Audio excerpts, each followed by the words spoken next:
తీసుకుంది Congress party CM Revanth Reddy అని స్పష్టం చేశారు.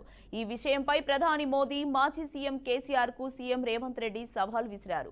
రైతు రాజ్యంపై పార్లమెంట్ లేదా అసెంబ్లీలో చర్చ పెడతామన్నారు.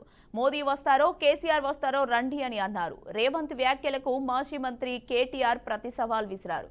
చర్చకు తాము సిద్ధమని, ఎప్పుడు ఎక్కడ సమావేశం పెడతారో చెప్పాలని కేటీఆర్ సూచించారు. ఈ ప్రభుత్వంలో రైతును రాజును చేస్తాం. మా ఉద్దేశం, మా లక్ష్యం వ్యవసాయం దండుగ కాదు, వ్యవసాయం పండుగ చేస్తామని చెప్పినాం. చేసి చూపించి ఆ ఘన విజయాన్ని సాధించి ఇవాళ రైతులు తలెత్తుకునే విధంగా ఇది రైతు రాజ్యం అంటే ఇట్లా ఉండాలి. 24 గంటల ఉచిత కరెంటు ఇవ్వాలి, రైతులు పండించిన పంట కొనాలి, రైతులకు రుణమాఫీ చెయ్యాలి, రైతులకు రైతు భరోసా ఇవ్వాలి అని ఈ రోజు ఈ ప్రజా పాలనలో ఇందిరమ్మ రాజ్యంలో మనం అమలు చేసిన మిత్రులారా.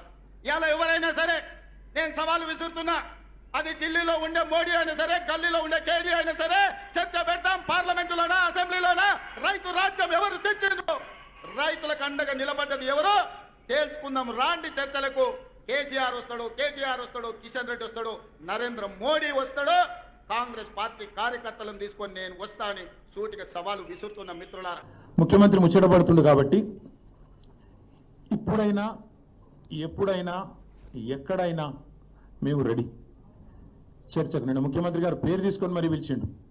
కేసీఆర్ వస్తాడా కేటీఆర్ వస్తాడా రాండ్రి అన్నాడు.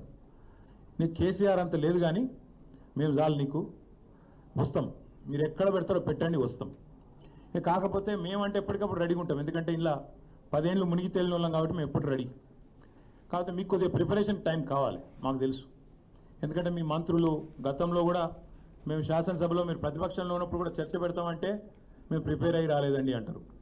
ముఖ్యమంత్రి గారు అయితే ఆయనకు తెలుసు, మీకు పాపం బూతులు తిట్టడమే ఈజీ, చాలా ఈజీ కదా. బూతులు మాట్లాడడము, డైలాగులు కొట్టడం, గుడ్డలు కూడా తీస్తే అనడము, గుడ్డలు కూడా తీస్తేనే ఇందిరమ్మ గొప్పతనం తెలుస్తుంది అనడము, ఇవన్నీ చాలా ఈజీ.